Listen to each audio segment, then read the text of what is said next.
Good evening, everybody. And if you're in Darwin, good afternoon. You're all very welcome to our Spark Festival webinar, Smart Cities Are Cities of the Future. Before we begin, I would like to acknowledge the traditional custodians of these lands in which we meet, the Camaragal people, and to pay our respects to their spirits and ancestors, both past, present and emerging. I'd also like to acknowledge and pay our respects to the Larrakia people, the traditional custodians of Darwin. My name is Amanda Hudson and I'm the Community Development Librarian here at Stanton Library. And I'm delighted to welcome our speakers this evening from North Sydney Council and from the City of Darwin Council to talk about how they are transforming their cities into smart cities of the future. So now it is my pleasure to welcome our first speaker, James Marshall. James is Business Engagement Coordinator at North Sydney Council, and he'll talk about where North Sydney is up to in their smart city movement. So welcome, James, and thank you for joining us. Thank you, Amanda, and good evening, everybody. I'm just going to talk to you about the North Sydney Smart City Strategy. Council adopted the strategy in September 2019, and let's move on to my next slide. There were two main stages. The first stage involved some preliminary feedback, so we had a survey and also a number of workshops with different stakeholders, including members of the community and also the business community. And stage two was really about the preparation of the draft strategy and putting that on public exhibition for further comments. And here's a picture of me in the North Sydney CBD giving out some Smarties to get people to complete the survey.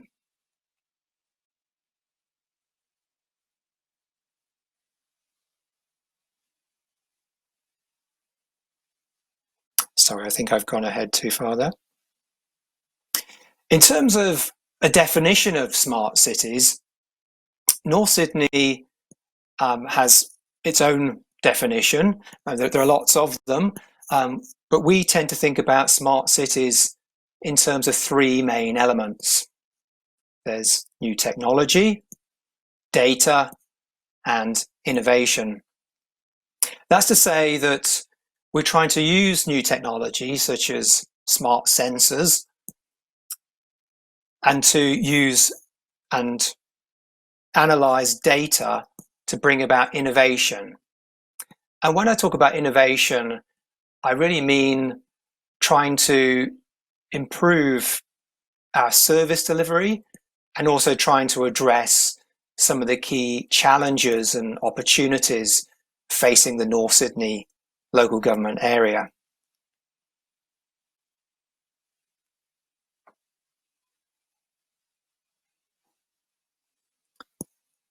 The strategy has 6 strategic priorities. These are smart travel, smart infrastructure, smart economy, smart leadership, smart sustainability, and smart community. And these strategic priorities came out of the community engagement or consultation during the development of the strategy. So these were things that the stakeholders thought were really important issues for the area. Just to give you one example, for smart travel, we identified that North Sydney has a large number of private vehicles, but only a limited number of parking spaces. But there's an opportunity there with the arrival of the Sydney Metro in 2024 to get more people onto public transport.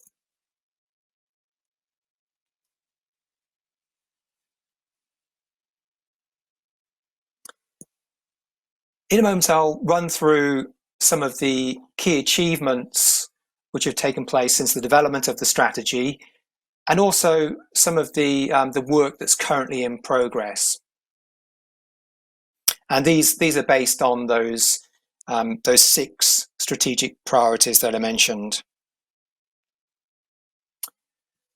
So in terms of smart travel, which I said was one of the key issues for our area, Council has installed 10 electric vehicle charging stations in council car parks.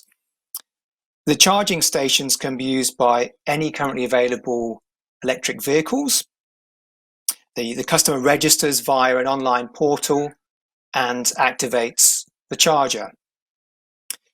The electricity is metered and charged back to the customer at the same rate that council pays, so there's no profit made by council in this area. The data we've gathered so far from the charging stations has shown that they're mainly used for minor top-ups of vehicle batteries, and the most popular charging stations are those ones in car parks that have a free car parking period.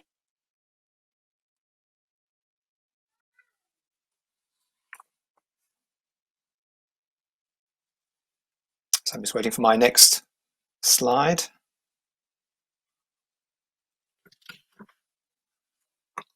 Moving on to smart infrastructure, Council is currently seeking tenders for a project called Advertising Counter.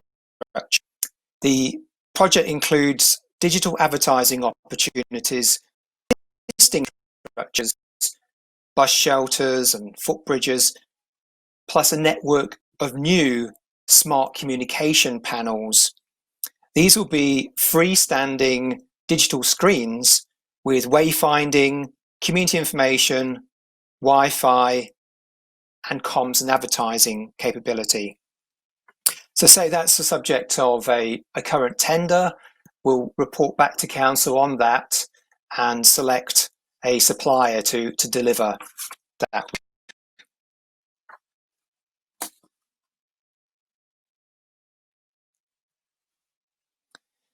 With regards to the smart economy strategic priority in the strategy, council is currently undertaking research to scope local startups.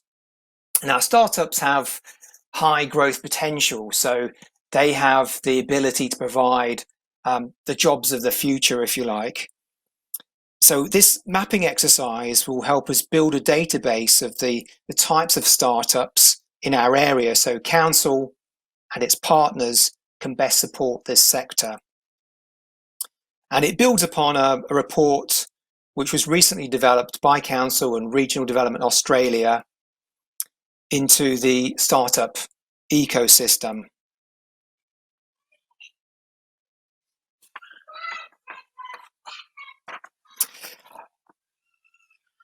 Looking at our smart leadership work, Council is also developing a data sharing policy. It's currently in draft format, but we do hope that we'll be able to put that out on public exhibition shortly.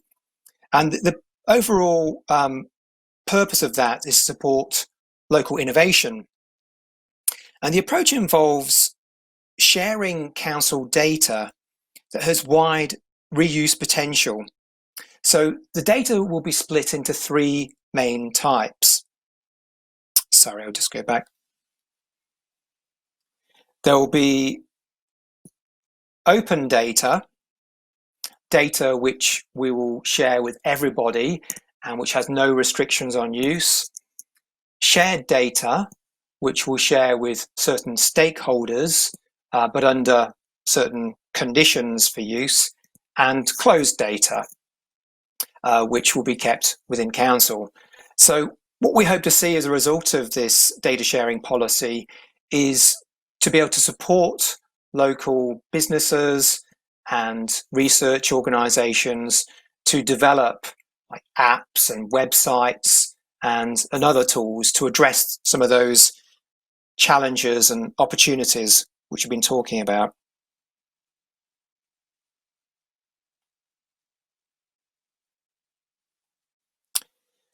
Moving on to smart sustainability.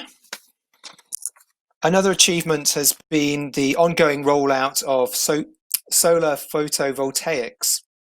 Council now has 300 kilowatts of solar photovoltaic systems across its facilities, and over the lifetime of the panels, the solar electricity they produce is at least 50% cheaper than grid-sourced commercial electricity and around 60% cheaper than residential electricity.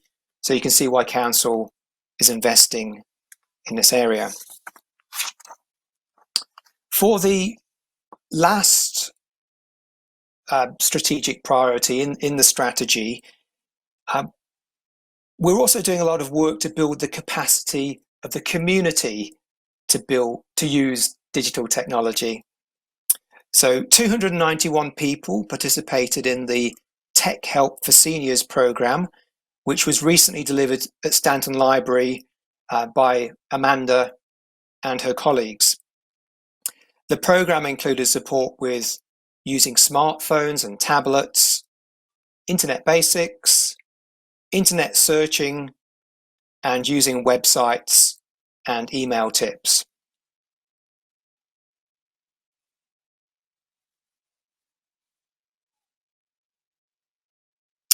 So to conclude, North Sydney Council is at the start of its digital transformation journey.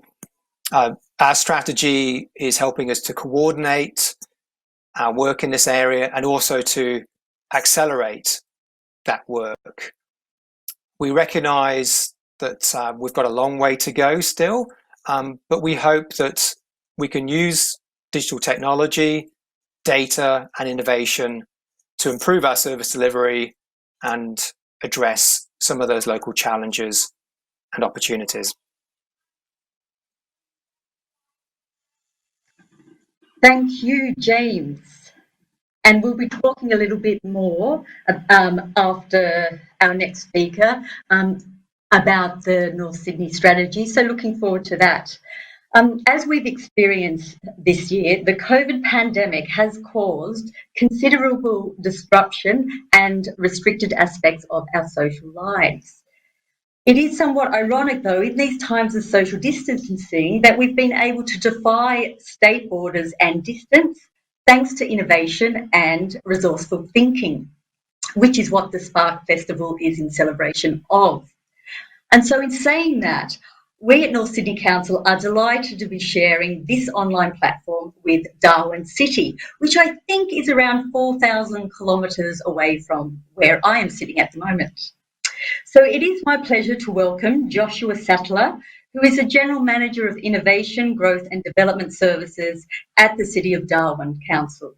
So welcome, Joshua, and thank you for joining us. Thanks for having me. It's an absolute pleasure, and it's one of those ones where we are. There's a big distance between us, over 4,000 kilometres, and currently sitting up here, I've had 0 days working from home, so we've been essential from day one with the COVID response. It's been one of those areas, I think, within the nation where we've been able to rapidly respond, and having smart city infrastructure in place has enabled us to do that. So without any further ado, I'll start zipping through the presentation because I've been told we've only got about 10 minutes and I can take well and truly an hour to get through this stuff. But let's get through it. So Smart Darwin itself is the strategy which underpins all our smart city technology and what we do moving forward. And I'll take you through some of that now. Obviously, that's me. That's my bald head. My focus around smart cities is really to look at how we can get rapid data enablement. And I'll talk through some of that, which we've been able to achieve through the response through COVID in our city as well.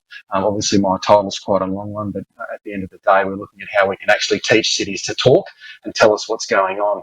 And the important reason why we're actually doing that is you can see up in the screen in front of you, 2 out of 3 Australians live in capital cities. So it's a large gamut of our population. They're living in a space that's not currently talking to any other point or form other than for us as a council to try and manage these things moving forward, these beasts of infrastructure. And technology enables us to actually give this infrastructure a voice to tell us what's actually going on. And that's really the principles behind smart city technologies. Some other things, our challenges, which pretty much every city across the nation and across our region faces, obviously changing environmental conditions, the well-being of our citizens and our ratepayers within our ratepayer base and our municipalities, the importance of digital disruption, why it is so important and how we engage with that. I think also building a trust within privacy is really important, and also recently looking at the ethical implementation of technologies which we deploy in our cities is really, really important.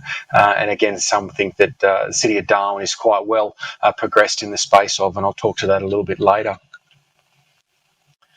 So Darwin, a smart city, we've got the awards. We've got the smartest regional city within Australia award recently awarded to us last year, and progressively moving forward quite rapidly in that space and building relationships to our neighbours to the north. Some of you may know that we're only probably about 2.5 hours away from Singapore, and we've built great relationships with the Singaporeans in this space of technology and smart cities. And also, we're not that far away from Indonesia, etc. So it takes us longer to get back to a capital city on the east coast than it does for us to go internationally just abroad. So we're geographically really well positioned to both assess and also ingest some smart city technologies which our neighbours have already deployed some decades ago. So fundamentally, our pillars for our Smart Darwin strategy, which is our smart city strategy for Darwin, is focused around 6 things. Environment, obviously we're in a tropical environment up here in the north, and heat mitigation is high on the agenda, and the impacts of climate change is also high on the agenda as well. We're looking at lifestyle, which underpins smart city technology, and obviously placemaking associated with a healthy and active lifestyle in the territory or in Darwin. Looking at economic factors as well. We're looking at mobility and governance associated with that, and last but not very least, which underpins everything we do in the smart city space, is about the people and how we can empower innovation and new opportunities associated with what we're currently ingesting throughout our ecosystem. So what was Smart Darwin, and I guess the Switching on Darwin project, which started our journey in the smart city space up here in Darwin. We've deployed a whole heap of new access points for Wi-Fi, some smart lighting. So at this point, we've also expanded on that, and about 3,500 smart lights have gone through the CBD municipality wide, and that'll reach around 7,500 by the end of next year. We're looking at environmental sensors. We've deployed also CCTV cameras to utilise the analytics on the back of those cameras, so not necessarily looking at individuals from a surveillance perspective, but looking at fixed frame images capturing analytical data on the back of an artificial intelligence program. So that's been a huge win for us, and I'll talk to that a little bit later on as well. But we've also deployed some smart parking sensors within our CBD. We have paid parking as a revenue stream for us as a council, which is a very good revenue stream for us at this point. And we also then look at how we then visualise that in what we term as our city intelligence platform. So we've rolled out quite a large ecosystem associated with Darwin. A lot of people would term it, instead of going and ordering off an a la carte menu, we've pretty much developed a whole buffet, which has enabled some accelerated and rapid data deployment and enablement for us to ingest and make informed data-driven decisions, and which informed our response for COVID as well. So that's been an exciting platform for us to deploy, commission, and actually start referring to make decisions as a council. And I guess, when we look at breaking down some of these things we've deployed, the biggest thing for us is actually fleshing out why we're actually deploying this. And we'll go through each element, I suppose, within what we've deployed. The environmental sensors, for us, it's really important to influence planning associated with heat mitigation, and also looking at it from a longitudinal perspective, and then looking at that predictive analysis then which we ingest through those 24 different sensors we've got across Darwin. The other why associated with smart parking, as I said, it's a revenue stream for us at City of Darwin, so it's best to understand how we actually measure the use of our parking bays, and then how we then can influence that to the public and make that available for the public to make informed decisions about where they're actually parking at any given point in time. A really important aspect for us, and I'll give you some detail around that one with regard to our COVID response, how important that was for us. Smart lights, obviously we're looking at reducing consumption, but the kicker for us with our smart lights is that we can attach sensors to these smart lights. So they come with a multiple range of sensors we can attach to these smart lights, run off the existing power supply, but also give us a whole new series of information, not just offering lighting, which is really, really important for our cities to keep them safe and obviously compliant within the Australian standards. Free Wi-Fi, and what a fantastic tool this has been for us through COVID response and actually measuring some presence data associated with where people are actually connecting to our Wi-Fi, how long they're staying for, what direction they're moving. We can ingest that through our CCTV analytics as well. But a really, really good tool to measure participation rates within your community and where you've got these Wi-Fi enablement connectivities across your municipality as well. So that's been a fantastic ingestion tool for us. And also our CCTV analytics. So we've been recently recognised by the Singaporean government, by the Info and Media Development Authority in Singapore, as global best practice for the use of analytics associated with CCTV and the ethical implementation of such. So really, really important, and it's the first within Australia that's been recognised by the Singaporean government as a pilot and use case for their framework associated with ethical implementation. And that also marries across other technologies associated that we've deployed in the city as well. So really, really important for us to get that recognition and hard work, which we've now been through 12 months or so in deployment since we've finished the project, and now we're leveraging other aspects of that project. As I said, it's really important to visualise what data you're actually collecting. We do this through our City Intelligence platform, and that also enables the public to actually interrogate and download and upload different pieces of information or data sets which they require. It's up to them to ask the silly questions of us. We're happy to from our perspective, we'll capture the information, but we've got a relatively small team here, and we do utilise partnerships with the likes of Charles Darwin University to help us make informed decisions, and also to ask some silly questions about what we're doing and when we should be doing it. So again, the visualization piece is critical, and it underpins what we try and say is explainable transparency when it comes to all the information you're collecting, so that the public can actually utilize it, see it, and they build a sense of trust associated with it. They can actually touch and feel it, which is really important for us. So Darwin's changed a little bit, and obviously throw in a pandemic there, we do some things differently here. So we've got the e-scooter trial with Neuron, a global company that's deployed nationally now across different cities across Australia and also globally. We're really good partnership we're building with Neuron and looking at scooters as a mobile IoT device. So ingesting, rapid data sets associated with these devices as well. Really exciting time for us. We've also developed some different website things as well with our grant guru, ingesting a whole heap of information from other grants associated, whether it's state, federal, local grants, or whether it's private grants associated with business support. So we've been able to rapidly bring that up and launch that profile for our businesses in Darwin to get help as quickly as possible. So through this process, we talk about there's a platform which we launched, which was called My Darwin. Basically, the process was, we've got a crisis, it's a pandemic. What's our opportunity, and how do we then, instead of giving free parking within the city, how do we capture that revenue and turn it and leverage it into business, back into the pockets of businesses?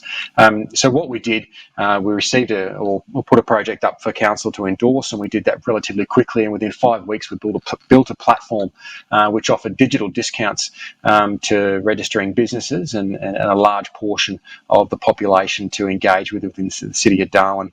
Quite successful. It's now been offered across the state within the territory to all councils under the direction of the territory government, and it's also been offered nationally with a few other cities picking it up as a platform to utilise as well. So for us, within 5 weeks, we had 40% of users purchasing at new businesses, 30% of users purchased where they were unplanned. We had 54,000 odd discounts redeemed in an average of 3 seconds with a two-factor authentication process equivalent to FPOS. The average discount received was around $12, but with an average spend of around $72. So originally we put around $300,000 into this initiative with a multiplier of 6 associated with that, going straight back into the back pockets of the businesses that needed it through this shutdown period. So, what we did was, and I use the term isolation hibernation, we broke the back of the isolation adoption curve pretty quickly and enable locals to support locals through this platform. And the rest is sort of written in the data, and we're utilising that again this Christmas time. We've just got a decision from council for another $200,000 into the platform. And you can see there, just with the infographic, we've nearly enabled close to $4 million worth of spend associated with the funds we've injected through this platform. So it's been highly successful, and it's been on the back of being able to assess rapid data associated with car parking, associated with revenue, associated with Wi-Fi presence data, to predict and deploy this technology with great impact within Darwin. So, that's enabled a lot of businesses to stay open and actually for people to employ more people in a time where the rest of the nation went backwards pretty quickly. So that, I think, pretty much wraps up my presentation, but I'm sticking around, happy to take questions, but I've got through it relatively quick. So it means you can ask a whole lot more questions, but that's me. Thank you, Joshua. That's quite impressive in Darwin. Now we're just going to have a short chat so we can find out a little bit more about your approaches and the challenges that you've met on your smart city journeys. So I'm just going to ask a few questions here. And after we've had this discussion, those in the audience, if you have a question, please use the Q&A panel and type your questions away, and hopefully we will get to them at the end. So first I might start with you, James. I'm just going to ask, how does a smart city add value to local communities' experience of living in North Sydney? Well, to answer that question, I think we could probably look at direct benefits and indirect benefits of smart cities for the community. In terms of those direct benefits, as I mentioned in my presentation, North Sydney Council's trying to improve its own service delivery.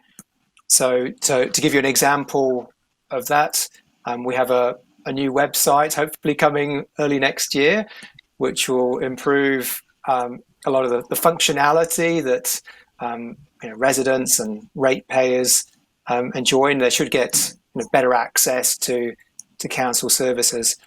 In terms of some of those indirect benefits from smart cities, as I mentioned, we're also trying to look at some of those challenges and opportunities facing North Sydney local government area, which may or may not impact on the community. So one of those which I talked about before was around travel.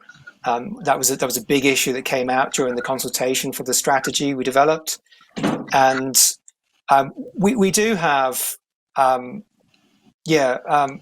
I guess things like the on-street parking, which you also have up in Darwin, and we have things like the license plate recognition in our car parks, and that will help us to understand a bit more about how people do park in the area, so that we can plan towards that and try to improve people's experience of moving around North Sydney. Thank you. And how about you, Joshua, in Darwin? How are you adding value to your local community? Look, I think it's more about measurement, and for us to analyse and assess what's actually happening in the city live time has been critical for us. And we'll continue on that journey and that pathway. I think any time where you've been asked by your community to manage infrastructure and to manage everything within that municipality, I think you've really got to have some rigour around how you actually measure and what information you bring in to do that. And I think smart cities is that direction. I think it's only going to get better and bigger and better, where you can deploy technologies to get you that information, so you can make data-driven decisions, not political agenda decisions. So for us, it's been critical to deploy a larger ecosystem. Like I said, I referred to it. I always use foodisms. But from our perspective, we've done the buffet rather than just an a la carte pick and choose. So for us, it's been really advantageous and enabled some great outcomes through the COVID response, and then how we ingest other information from tourism industry, some other sectors as well. This just opens up a whole new prospect we've got in front of us with smart cities. Great, smart cities are going to be producing very smart people in Darwin by the sound of things. I'm not that person. Trust me, I'm not that one. The next question was, what are the key problems your council is trying to address with this work you're doing? So, Joshua, do you want to talk a bit about that? I think some of the key problems for us, it comes back to our assets and measuring how our assets are used. And these are public spaces, how that influences and planning, how it influences budget processes moving forward for next financial years, how we allocate, reserve funding for further infrastructure. This is all really important information for us. And I'll give you an example. So our CCTV analytics analyses fixed frame images and what moves through that fixed frame and counts those, and we get information at the live time. So, if you're running an event within a specific area, you can set use cases on those cameras. So we get a really good idea of how many people have actually attended the event. We don't need to ask event organisers.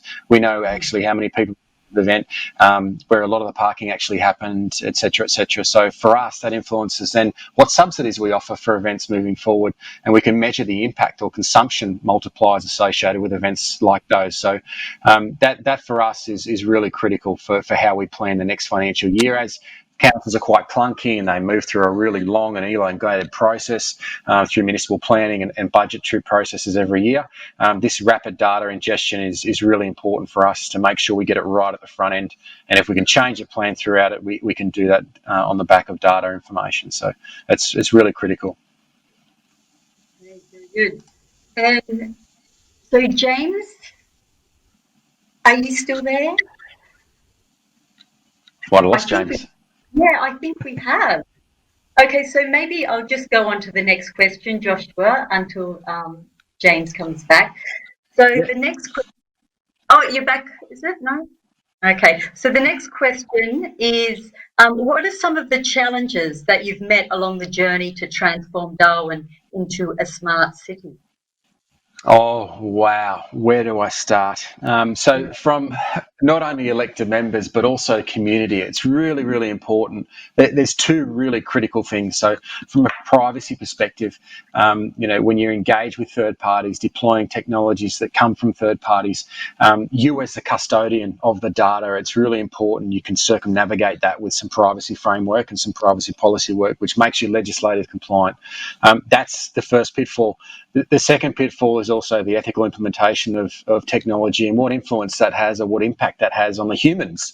Who would have thought the humans, both within your organisation and externally, those two critical components of any smart city, you really have to dive deep into privacy, dive deep into the ethical implementation. And when you get that right, I think the trust that you get back from your community is tenfold. If you can make sure you get that piece right before you even think about switching anything on, that would be my greatest advice to anyone. And I've got a few scars to prove it, to make sure you actually get this right before you switch things on. That would be my two big things. If you can get that done correctly at the start, that'll save a lot of headaches moving forward. Well, that's very interesting and really good advice, I would say. Yeah, I think that James still is not with us. So let's go to the next question. And it is about the pandemic. So has the pandemic given rise to any new challenges or opportunities that you did not anticipate when you were starting out on this journey? Look, for us, the pandemic here has enabled a lot of, I guess, council with a sidestep. So we've been able to open up some areas associated with outdoor public dining, and make some changes to Liquor Act associated with that from a Northern Territory perspective. So we've enabled some businesses to actually, get outdoors, and what we've seen is a 3-time permit application associated with mobile food vendors, and the activation of some of the areas on our foreshores with mobile food vendors. And that was in the early stages of lockdown, where we still had those restrictions only set for outdoors. So from our perspective, it's enabled a whole new industry to be developed and pushed forward with, and that's our mobile food vendors, and enabled some restrictions to be cut, or some red tape to be cut associated with our alfresco dining policies. So that's been a real positive when it comes to for what we had to do around that COVID response. And Darwin's come out of the other side very, very quickly. I think from our perspective, there was only really an impact for around 4 or 5 weeks. Obviously, our borders remain closed, but we've got a relatively small economy up here anyway, as it is. So we didn't get the international tourists, but we had a really bustling local economy that was enabled pretty quickly to just respond accordingly. So we come out the other side very, very quickly. We had events that were up and running when people were still in lockdown of 5,000, 10,000 people, and people were still locked down in their homes on the East Coast. So we've gone through it relatively quickly, and in doing so, we've offered our wares to everyone else on the East Coast that's still going through this, and some of those enablers and some of those things which, like My Darwin, can help a response. Oh, very good. And so I see James is back. Welcome back, James. Apologies for that. I wasn't sure whether you'd left the meeting or whether I'd left the meeting, but it seems it was me. So there we go. It's okay. Joshua was just talking about the pandemic and the new challenges that had arisen and the new opportunities that had risen from the pandemic. Would you like to talk about that with North Sydney Council? Yes, I'm not sure what you've already covered, but of course there were a few trends that emerged from this period, particularly during the lockdown, where people weren't travelling into work, they were working from home more, and also more people were purchasing goods and services online instead of visiting their local shops. Of course, we were trying to encourage that, but Council responded, or North Sydney Council responded by trying to support local businesses during this time. And one of the ways we went about doing that was to change our delivery of our business events. So we have a series of events which we moved online, and we chose some topics and speakers that we thought would really assist businesses during this time. So there was a digital marketing event to help businesses pivot, if you like. There was one around making videos for business, and also another one, a retail masterclass, to really support those retailers that were suffering during that period. And I mean, another thing we did was to set up a Facebook group, Shop Local North Sydney, to encourage local people to shop locally, and also to help businesses get that messaging out there about things like the delivery options which they'd put in place. That's really cool.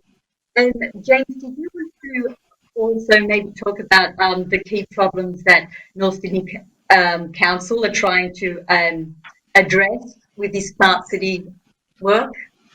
Key problems? Yeah, sure.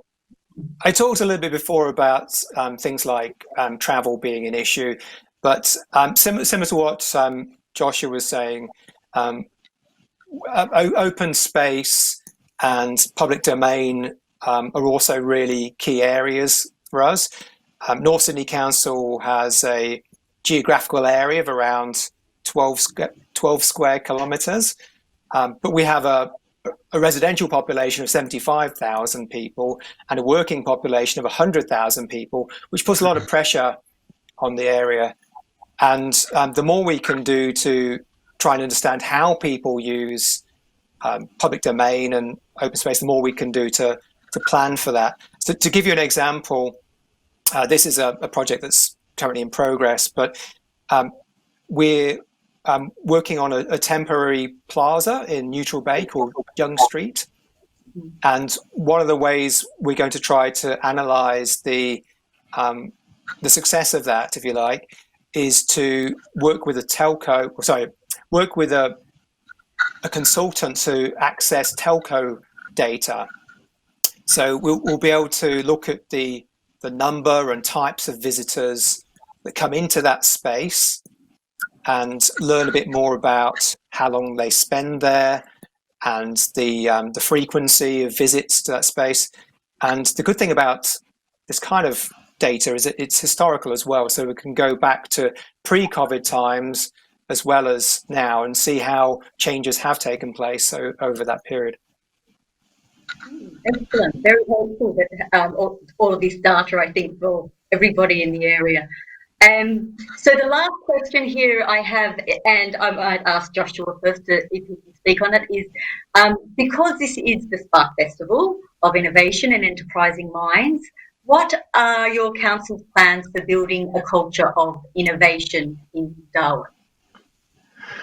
Look, I think there's probably two parts. There's an internal part and an external part. So having innovation as a DNA within the organisation, which is traditionally quite clunky in delivering services, is a difficult implementation process.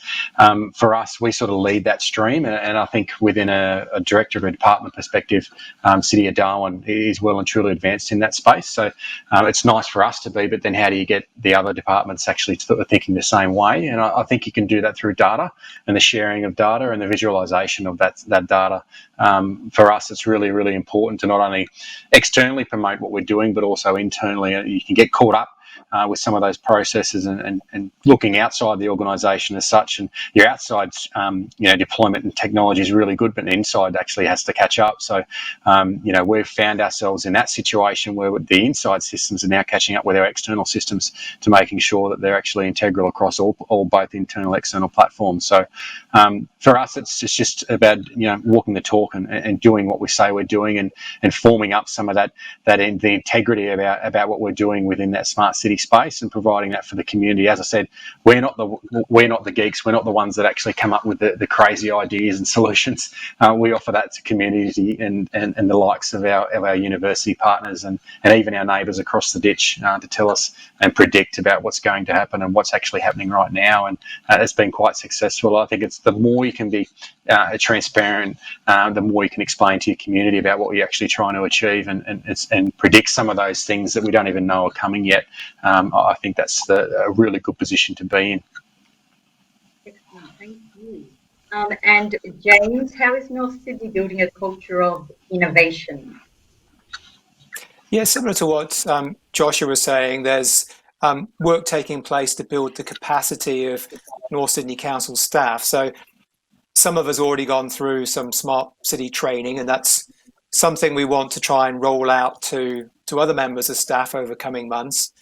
But yeah, there's also that work with local stakeholders.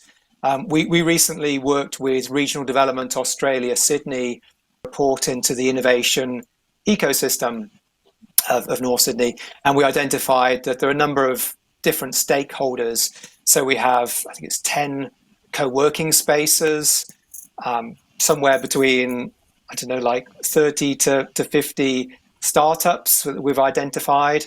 But we also have educational institutions like the Australian Catholic University, and we're trying to strengthen the ecosystem so that we can try to bring about that innovation and address some of those challenges and opportunities we've been talking about.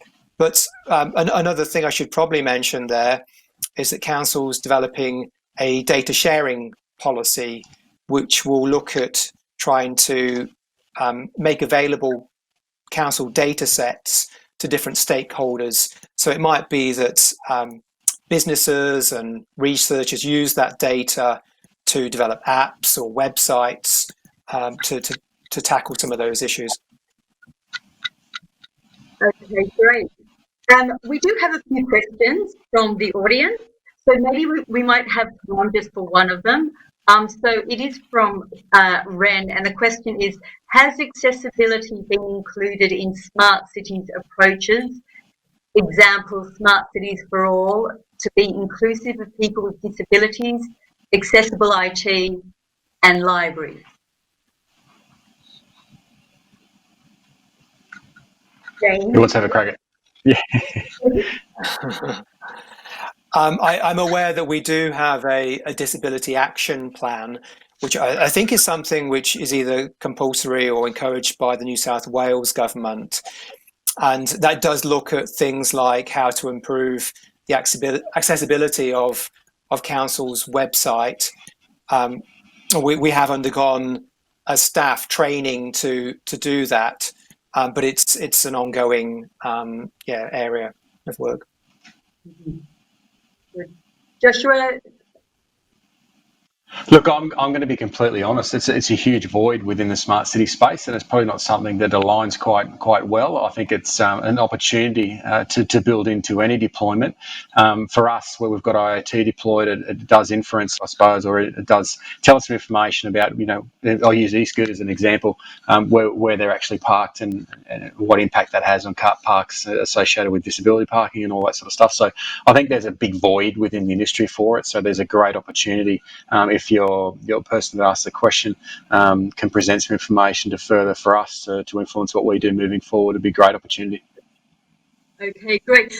That's brilliant. Unfortunately, we've run out of time now. So I just want to say thank you very much to James and Joshua. It's been great listening to your smart city journeys.